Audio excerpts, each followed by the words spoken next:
इस पर देखना, कुछ करना नहीं है, इस पर अपने आप बाहर से सबका मैसेज आ रहा होगा।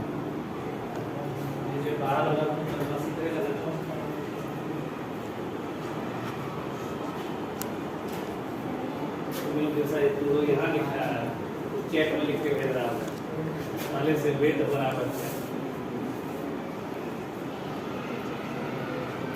और दोस्तों नहीं करना, चलिए आगे बढ़े। Yes sir. बैठिए सर, बहुत अच्छा है, इसी तरह पढ़ते रहिए। क्या जी नरेंद्र भाई, आप भी बताइए what you mean by state of equilibrium.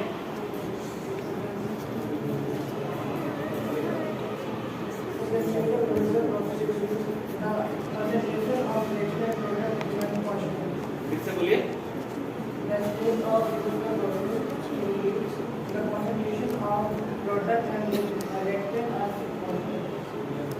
But क्या सुना, सॉलिड गैस या सॉलिड वेपर इक्विलिब्रियम क्या था?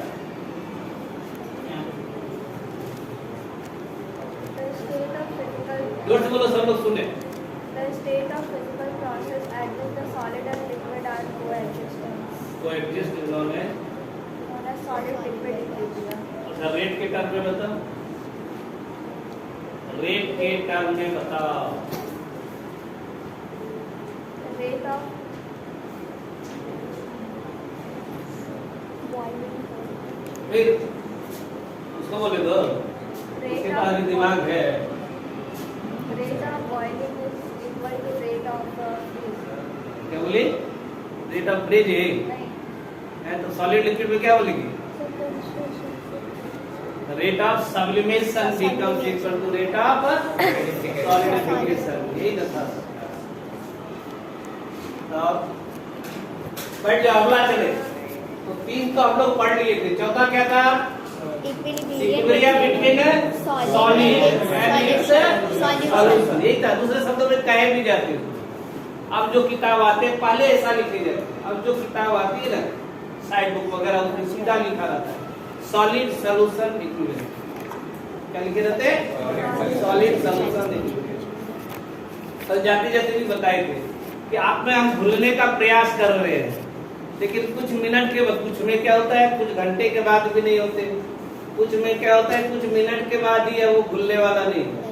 तो जितना आप भुलाने का प्रयास करते हैं वो नीचे जाके बैठते चले नहीं। That equilibrium is known as what? Because those equilibria established in the physical process during the formation of, समझने के लिए अभी, during the formation of a saturated solution, कब नहीं भूलते? जब सैचुरेटेड हो जाएंगे कि नहीं, और जब तक सैचुरेटेड नहीं हुए हैं वो क्या होते, भूलते चले जाएंगे। क्योंकि सॉल्यूशन अपने उस नेचर के आधार पे दो प्रकार के होते हैं, अनसैचुरेटेड और दूसरा क्या होते हैं, सैचुरेटेड। तो यहाँ पर क्या किए, both equilibria established during a physical process, ठीक है, in a saturated solution between dissolved solid and their precipitation या their solution is known as what? या equilibria established in a saturated solution between dissolved solid and their, जल्दी से बोलो, solid, their, जल्दी बोल, precipitate in that solution is known as solid and solution. अब तो करना ही नहीं चाहिए। जैसे मान ले हम शुगर लेंगे, नॉट से देख शुगर लेते, मीठा मीठा टीचर देगा, थोड़ा मीठा मीठा होता है। शुगर सॉलिड ले ले और स्पेसिफाइड क्वांटिटी ऑफ वाटर ले, ये सॉल्वेंट होंगे, इसका ट्रीटमेंट किस रूप में कर रहे हैं। अब दो कंडीशंस हो सकते हैं बेटा, एक कंडीशंस क्या है, चीनी डालते जाए भूलते जाए, सुनो जैसे पुराने जमाने के स्टूडेंट होते हैं, कभी कभी हम लोग 7 घंटे में 6 घंटे एक ही क्लास में पढ़ा, अब तो भी बच्चा आहू नहीं करता था कि सर आप जाइए, अरे सर एक बार पढ़ाते दूसरा आएंगे तो भी चलेगा, मतलब दे आर अनसैचुरेटेड। और यहाँ तो घंटी बज जाएगी बेटा, और तब हम लोग वेट कर रहे होंगे, तो that is not as saturated. हमने बताया था इक्विलिब्रिया क्या होते हैं, 5 मिनट में भी बन सकते हैं, 10 मिनट में भी बन सकते हैं, और 1 घंटा के बाद भी बन सकते हैं। 5 ग्राम में क्या चीज हो जाए, सैचुरेटेड हो जाए, 10 ग्राम में क्या चीज है, सैचुरेटेड हो जाए, 90 ग्राम में भी वो अनसैचुरेटेड है, यही होते है ना। तो यहाँ पर भी यही है, जैसे इसको डिजॉल्व किया, अब गौर से देख, इस चैम्बर को इनर रिवर्सिबल बोलते हैं। Yes. We have here Sugar. Sugar Solution. Solution, कैसा? Saturated. सैचुरेटेड। और यहाँ यदि इक्विलिब्रियम एस्टैब्लिश हुआ हो तो दे आर नॉन ए बेटा जी, जल्दी से बोल। मतलब शुगर पानी में डाले, वो घुला, अब नहीं घुलेगा, जो डाल रहे हैं वो नीचे प्रेसिपिटेट के रूप में बैठता जा रहा है, इसका अर्थ है वो सैचुरेटेड सॉल्यूशन है। तो equilibrium establish between sugar solution and it dissolved solid is known ए। दूसरी भाषा में देखें, यदि रेट के टर्म है तो दो इक्विलिब्रियम एस्टैब्लिश बिटवीन, देखो ध्यान से, रेट ऑफ डिसोल्यूशन ऑफ, यहाँ देखना चाहते हैं तो शुगर या सोना equal to rate of precipitation, चलेगा ना? पूरा लिखे, rate of precipitation of sugar in solution is known a बेटा जी व्हाट्स।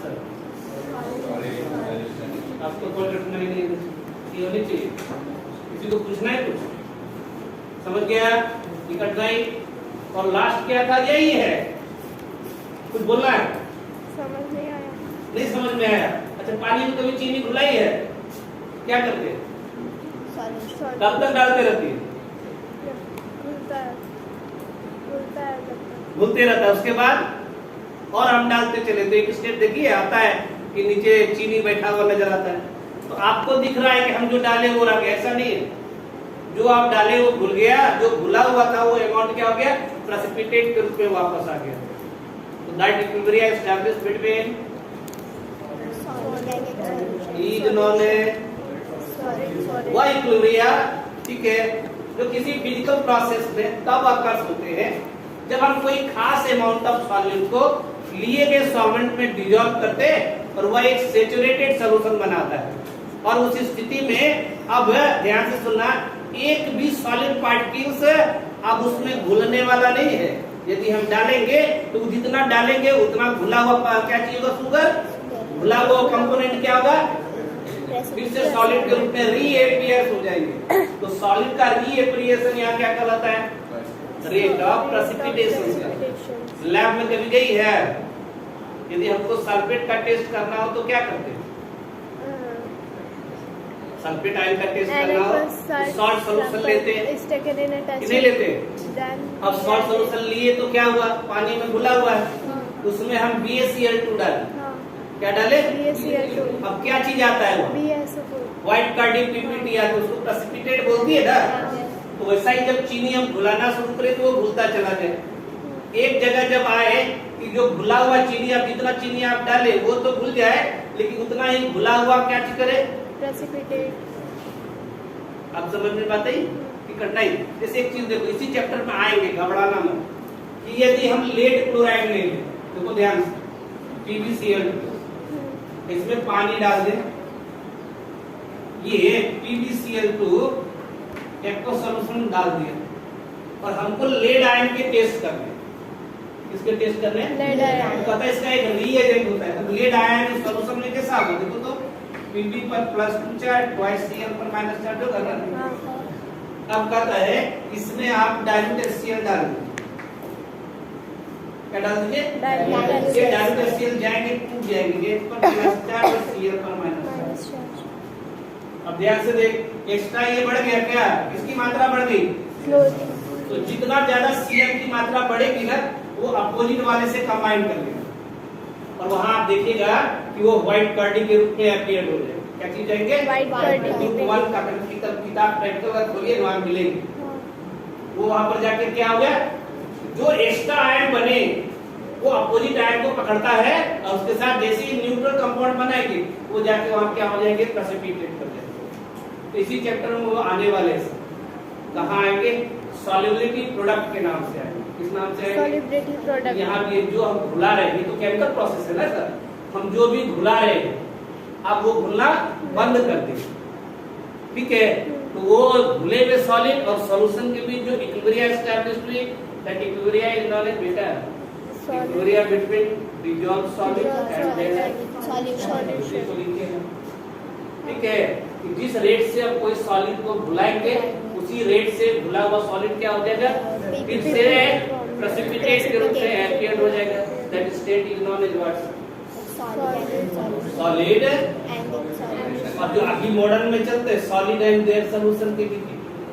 ठीक है, अब चौथा हो गए, पांचवा चलते हैं, इसको थोड़ा सा चेंज कर देते हैं। देखो ध्यान से, नाम सुना इसका? Yes sir. कि नहीं? अरे यहाँ देखो, इसमें चेकपॉस्ट लिख दो सीधा। जितने थम्स अप, कोका कोला, यही है ना, पानी, नाली का पानी, चीनी, पेस्टिसाइड, इंसेक्टिसाइड, कलर, लास्ट में कार्बन डाइऑक्साइड, कॉल्ड है एरिएटेड वाटर। बाजार दे कॉल्ड है Pepsi, Thums Up, Coca Cola, Mirinda, Sprite, etc। यही तो है, अब तो है। उसमें क्या कर रहे होते, उस सॉल्यूशन में कार्बन डाइऑक्साइड को घुलाते, क्या कहते हैं, घुला के रखे हुए। यहाँ भी वही चीज हुआ क्या, तो equilibrium establish between dissolved gases in a given solvent, yes or not, and their solution is known as dissolved gases and their solution. घटना तो नहीं होनी चाहिए। तो यही चीज, तो मतलब दूसरी भाषा में देखे तो कभी थम्स अप वगैरह को हिलाए हो, उसके बाद ढक्कन खोले हो, इसके लिए कोई नहीं ले जाते। तो चलो यहाँ देखो, ठीक है, घर जाके थम्स अप पी लेना। आगे बढ़े तो अगला चौथा भी समझ में बात आ गई कि घटना ही दो equilibrium established during a physical process between the dissolved gases, yes or not, and their solution is known as. इससे रिलेटेड एक लॉ आते हैं, बड़ा इंपॉर्टेंट होते हैं। क्या होते हैं, बड़ा इंपॉर्टेंट होते हैं, जिसको हम लोग हेनरी लॉ बोलते हैं। क्या बोलते हैं, जल्दी से हेडिंग डाल। ये क्लास 12 में कल भी हमने बताए थे। क्या बताए थे कि क्लास 12 का पहला चैप्टर का बड़ा इंपॉर्टेंट क्वेश्चन है। 3 नंबर पे पूछे भी जा सकते हैं मार्कर में, और 2 नंबर थ्योरी में पूछे जा सकते हैं। तो हेडिंग डाल हेनरी लॉ। मछली वगैरह जो ऊपर आती है ना, आप लोग से भेंट करने के लिए तालाब में आती है, वो सब कुछ नहीं रही, यही हेनरी लॉ है। ऑक्सीजन चाहिए ना उसको जिंदा रहने के लिए, तब सरकार लिख लिए, जल्दी से लिखो। According to it at a certain temperature, at a given temperature, the mass of a gas dissolve in a definite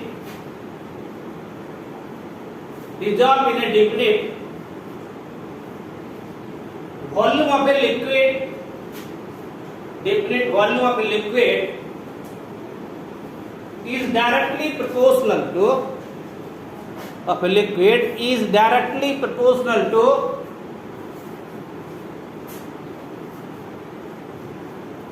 the pressure, bracket में लिखिए partial pressure, directly proportional to the pressure, bracket में लिखो partial pressure,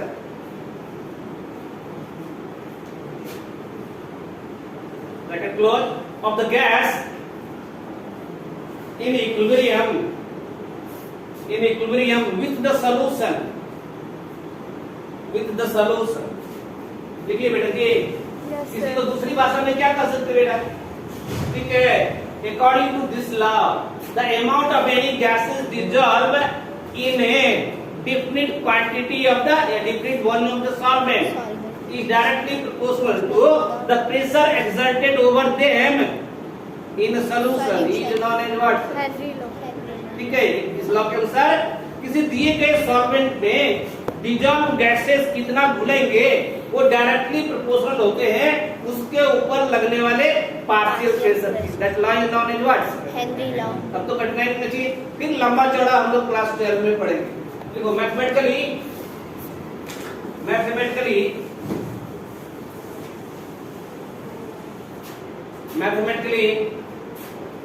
M directly proportional to P. Therefore, m equal to kp, where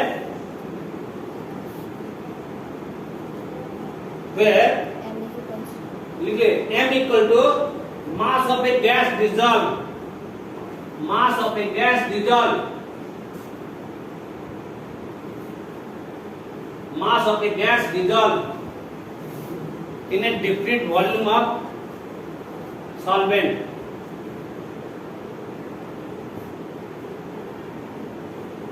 P equal to beta partial pressure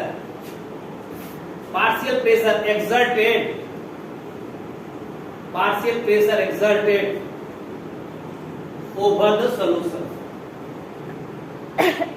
and K is known as proportionality constant. इसी को बाद में Henry constant भी बोलते हैं,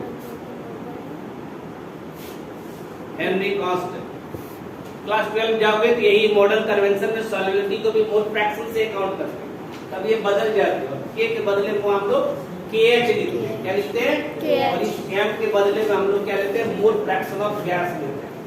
तो ये हो गया बेटा। अब इसके लंबे चौड़े एप्लीकेशन पेज जैसे इनको आपको बताए कि नहीं, ये भी किसका एप्लीकेशन है, हेनरी लॉ का। इसी तरह पढ़ा डॉक्टर बनेगा तो हीली स्पेस में जो व्यक्ति रहते हैं ना, तो उसको कभी कभी बीच में लगते हैं कि अब हम मरने वाले हैं, उड़ रहे हैं, हमको कोई लेके जाएगा। ठीक ठाक जैसे हम लोग बुखार, ज्यादा बुखार हो जाए तो नहीं लगता है कि बेड़वा उछल रहा, हमको बेड़े से ले जा रहा है, कुछ आगे दौड़िए। तो हीली स्पेस में जब रहते हैं तो इसको बीमारी होती है, इसको शायद मेडिकल साइंस में एनोक्सिया के नाम से जानते हैं। क्या नाम से जानते हैं, एनोक्सिया के नाम से जानते हैं। ये सब इसके एप्लीकेशंस हैं। आप लोग पढ़ते हैं कि हीली स्पेस पे चढ़ते हैं तो नाक से खून वगैरह आने लगते हैं, फिजिक्स वाले सब दूसरे रूप में पढ़ाएंगे सब, ये सब इसी का एप्लीकेशंस है। समझ में आने के बाद तैराक लोग जो अंदर जाते हैं वो अपने साथ सिलेंडर ले जाते हैं, वो भी हेनरी लॉ का ही एप्लीकेशन है सर।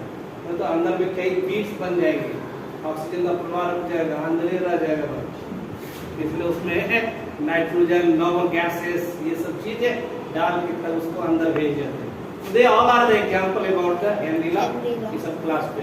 तो फिजिकल इक्विलिब्रियम समझ गए सब लोग? जी अरे बाप, ये तो बड़ा अभी तुरंत पढ़ा कि फिजिक्स वाले गए हमसे पूछ रहा है हुआ है। जब कोई मिक्सचर हो और एक से ज्यादा मिलकर टोटल प्रेशर बना रहा हो तो इंडिविजुअल के द्वारा दिए गए प्रेशर को क्या बोलते हैं सरकार? इस रूम में अभी कितने बच्चे होंगे? तो नहीं गिनती, छोड़ो, ठीक है। तो हर एक को बाहर निकाल दे और तब बोले चलो रेवंत अंदर आ जाओ, ज्ञान अंदर आ जाओ। तो जैसे ही कोई प्रवेश करेगा इसमें प्रेशर लगाएगा ना, लेकिन अभी तो सबका मिलकर लग रहा होगा, तो ये टोटल प्रेशर का लगेगा। लेकिन मेरे द्वारा, आपके द्वारा, ज्ञान के द्वारा, मिश्रा जी के द्वारा जो इंडिविजुअल प्रेशर लगते हैं सरकार, उसी को क्या पार्शियल प्रेशर, ठीक है। फिर लंबा चौड़ा डेफिनेशन बाहर मिलेंगे, इसलिए हमेशा बोलते हैं हम बच्चा लोग को स्टेट ऑफ मैटर पढ़ो, वहां ये काम थोड़ा सा हमने आता है। तो लेक्चर में जो इंडिविजुअल के द्वारा लगेंगे, क्योंकि उसके लिए भी टोटल के लिए भी तो वॉल्यूम वही है ना सर। प्रेशर होता क्या है, वोल्ट पर एरिया, एक पढ़ाते हैं फिजिक्स वाले। तो मेरे लिए भी वही है कि तुम्हारा तो दूसरे के लिए अलग होगा क्या? इस रूम में सबके लिए अलग अलग है, लेकिन मेरा काउंट करना है तो मेरा प्रेशर कल आएगा। ये करना अच्छा नहीं लगेगा मेरा प्रेशर, तो कहते हैं partial pressure of salt, partial pressure of solar. और यहाँ जब बात करेंगे total pressure exerted by mixture of the gases become the sum of partial pressure of all gases in same volume containing container. In chemistry and physics called at Dalton law of partial pressure. इसी को क्या बोलते हैं? Dalton law. State of matter जरूर पढ़िए, वो एक chemistry का एक तरह से प्राण का हिस्सा ही है, अलग नहीं है। क्योंकि आइडियल गैस वहीं से आने वाले हैं, नॉन आइडियल वहीं से आने वाले, पीबी इक्वल टू एनआरटी वहीं से आने वाले, काइनेटिक मॉलिक्यूलर थ्योरी वहीं से आने वाले। फिजिक्स में जो सब लोग आप लोग पढ़ाते हैं एक्वस्टेंशन, एक्वस्टेंशन भी नथिंग सर, वो वाटर का वेपर है, पानी में पढ़िएगा तो नहीं सकता, तो वहां से थोड़ा सा हेल्प मिलेगा। तो जरूर घर में पढ़िए, नहीं पढ़ने वाला तो कुछ मत पढ़े। टीचर डे पे भी हम पढ़ने वाले जरूर पढ़िए, नहीं पढ़ने वाले आगे बढ़े। तो नेक्स्ट यूनिट देखिए Chemical. Chemical equilibria. Chemical equilibria. अब फिजिकल इक्विलिब्रिया का क्या डेफिनेशन बताएंगे बेटा? जिसको मालूम है वो केमिकल इक्विलिब्रिया का डेफिनेशन आसानी से लिखे। इससे आज पूछ लेते थे टीचर दे आज हमको ही पूछ कर। चलो खड़ा हो बोलो, आज पूछ कर दो हमको भाई। ज्ञान तो हम सब पिला रहा था, लेकिन पूछ करने के बाद मुझे उसको डांट ही दी। उसको आने खाने लेना बेटा, ठीक है? ये व्यवस्था यदि करें, स्कूल अनाउंस करें कि नहीं चलिए ये हर एक क्लास करेगा अपने क्लास टीचर के लिए, पढ़ाने वाले टीचर के लिए, वो ठीक है। लेकिन हम लोग जिस व्यवस्था में रहते थे, विद्या मंदिर जिसको कहते हैं आप, उसमें ये रेस्ट्रिक्टेड है, माने जाते इसका कोई वैल्यू नहीं। बाहर निकलिए बहुत वैल्यू है, लेकिन यहाँ कहती है गुरु पूर्णिमा, तो उसको हम लोग मनाते हैं, इसलिए हमने वो बोले। और मेरा एक ही पर्पस होता है, आप उनको अच्छा मानिए चाहे खराब मानिए, ठीक है? व्यवस्था का एक अंग है, हम कोई डिसीजन नहीं ले सकते। और बच्चा जो छात्र होता है ना, उसका एक बड़ा इंपॉर्टेंट अंग होता है, जिसके कारण हम सभ्य रहते हैं। आप सदी सभ्य नहीं रहोगे तो टीचर भी सभ्य नहीं रह सकते। ये उल्टा आप लोग जानते हैं कि टीचर सब है तो बच्चे सब है, ऐसा नहीं है सकता, ठीक है? आपको देख के हमको एडजस्ट करना पड़ता है, ठीक है? आप वैसे हो कि हम बोल सकते हैं कि चलो मीथेन का फॉर्मूला CH4 नहीं NaCl होगा। क्लियर कट बात होगा। और आप यदि वैसे हो तो टीचर कभी ये नहीं बोलने का हिम्मत करेगा कि मीथेन का फॉर्मूला NaCl होता है, CH4 नहीं होता, बोलेगा क्या? आप हो, आप यदि अच्छे हो, टीचर को मेहनत करके स्कूल में आना पड़ेगा, ऐसे ही है। इसलिए पहले आप अच्छे तब हम अच्छे। क्या? स्कूल के द्वारा दिए गए रिजल्ट टीचर को बनाते हैं काबिल। DPS या चिन्मय है या कोई और इसके लिए नहीं है, उसकी भी बिल्डिंग इसी ही ईटा सीमेंट और बालू से बने होंगे ना सरकार, हम लोग का भी उसी से बना है। लेकिन वहां के स्टूडेंट के परफॉर्मेंस ने उसको बनाया कि लोग वहां क्या पढ़ाई होती है या नहीं होती है वो मायने नहीं रखते 12 वाले के। वो ये जानते हैं कि वहां इतना सुंदर रिजल्ट हुआ तो पढ़ाई होती होगी। किसका फल है? DPS का कि वहां पढ़ने वाले विद्यार्थी का, ठीक है? और इस मामले में थोड़ा सा हम लिमिट से थोड़ा सा क्रॉस कर रहे हैं, ठीक ठाक ना? हमें भी कभी कभी खराब लगता है, लेकिन वो है सर, ये गुण बदल जाएंगे। अब तो ऊपर वाला बुलाएगा तभी बदलेगा, इसके पहले तो बदलने में कोई चांस नहीं है। अब तुम लोग एक ही उम्मीद कर सकते हो, बोलो जल्दी से कॉल कीजिए, इसके अलावा कोई चांस नहीं बदलने का। चलो हो गए रेडी था? बोल बेटा, अब तो तुम पढ़ लिया हो, नहीं मालूम, लिखे ही नहीं है? अच्छा बैठिए। राहुल तो डेली आता है, तो सावन में क्यों मीठे बना रहे थे? तो याद करेंगे ना? कौन बोलेगा? जल्दी से बोल। हम ये बैठ जाए बेटा कि यदि वो हम जानते हैं तो हम आसानी से बना सकते हैं। क्या होता है नंदनी? देखो घंटी बन गई। A state of equilibrium. A state of equilibrium during the physical changes established between the same chemical species is known as same chemical species. कहने का कि फिजिकल प्रोसेस का अर्थ होता है उसमें कोई केमिकल परिवर्तन नहीं हुए होंगे, तो chemical constant chemical species same रहेंगे, केवल क्या बदलता है? उसका स्टेट बदलता है। ये ना बेटा कि कठिनाई। अब बदल दो उल्टा, इसमें केमिकल स्पेसीज बदल जाए, मे or may not the physical state change. उसकी इच्छा है तो फिजिकल स्टेट बदलेंगे, नहीं तो नहीं बदलेंगे। जैसे देख H2 gas plus I2 gas, बैठ जा बेटा, तब डेफिनेशन की ओर चलेंगे। H2 gas plus I2 gas, product बना ट्वाइस HI, बदल दे ना? यहाँ हाइड्रोजन अलग था, आयोडीन अलग थे, अब आपको क्या मिले चाहिए? तो केमिकल कांस्टेंट बदल के, ध्यान से सुनना। लेकिन बनने वाले HI भी गैस ही है, तो सब के सब गैस है कि नहीं है? लेकिन केमिकल कांस्टेंट तो बदल गए, और इसके बीच इक्विलिब्रियम एस्टैब्लिश हो जाए, ऑलराइट केमिकल इक्विलिब्रियम। लेकिन दूसरा एग्जांपल लेते, ध्यान से सुन, ठीक है? CaCO3 लाइमस्टोन होता है, Yes, sir. उसको हीट कर दे, प्रोड्यूसेस CaO प्लस CO2। अब CaCO3 सॉलिड है, CaO भी सॉलिड है, और CO2 गैस है। H2 gas plus O2 gas twice H2O liquid. Chemical constant बदले कि नहीं बदले? तो तीनों केस में केमिकल कांस्टेंट बदल गए, केमिकल स्पेसिस बदल गए, मे or may not. Physical state ये ट्रांजिशन होगा या नहीं होगा ये अलग चीजें है। केमिकल स्पेसिस क्या होना चाहिए? वो केमिकल प्रोसेस, ठीक है, in which a state must be achieved, in which chemical species must be different, may or may not. जल्दी से बोलो। Physical change is known as what's chemical equilibrium. जल्दी एक लाइन लिख ले, जल्दी से क्विकली लिख। द इक्विलिब्रियम या equilibrium established in a chemical process, established in a chemical process between different chemical species, between different chemical species present in the same same or different stage is known as क्या बेटा?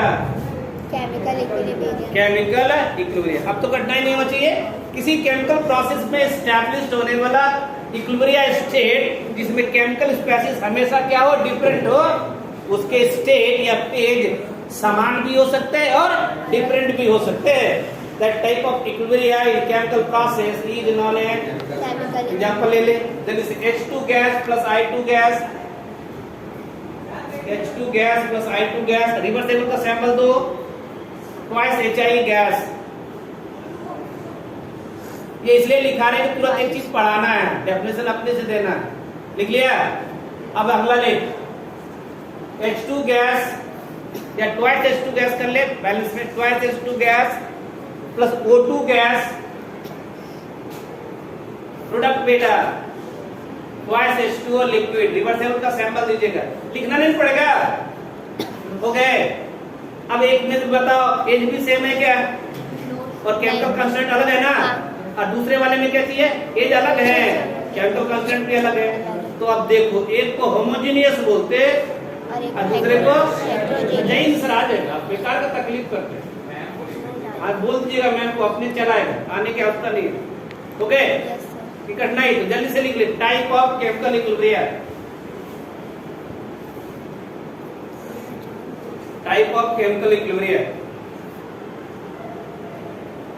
पहला लिख homogeneous chemical equilibrium, homogeneous chemical equilibrium. ये समझ गया ना? So the equilibrium established in a chemical process in which chemical species must be different, but they exist in a similar phase. That means all species exist in a similar phase is known as beta homogeneous chemical equilibrium. Okay? दूसरा लिखो heterogeneous chemical equilibrium. Heterogeneous chemical equilibrium. Second वाला क्या है? Limestone वाला क्या था? है ना? नहीं। और यदि एग्जांपल हो एक और ले ले, आप बताओ जिससे पूछेंगे N2 gas plus 3H2 gas, reversible का सैंपल, ट्वाइस NH3 गैस। ठीक है? पीछे मिश्रा जी कौन सा इक्विलिब्रियम?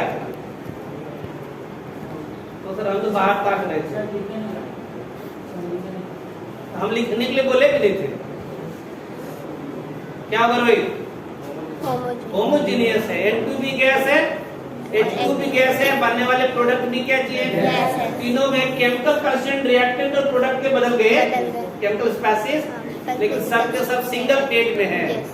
तो दो equilibrium established in a chemical process in which all reactant and product are in this, जल्दी बोलो, single phase, but they must differ in their chemical species is known as different phase as well as their chemical species is also different, is known as heterogeneous। हो जाएंगे ना? कल थोड़ा discuss करते बेटा, ठीक है? Characteristics of equilibrium and then we discuss जो एक्चुअल इस चैप्टर में है, they are known as law of chemical combination के सापेक्ष में यहाँ दूसरा आएगा लॉ ऑफ मास एक्शन। क्या आएंगे? अगली बार देखते बेटा लॉ ऑफ मास। बैठ जाए। और किसी को कुछ पूछना है तो जल्दी से बोल कर लेगा ना। और हम लोग क्या वेडनेसडे के बाद थोड़ा रिवीजन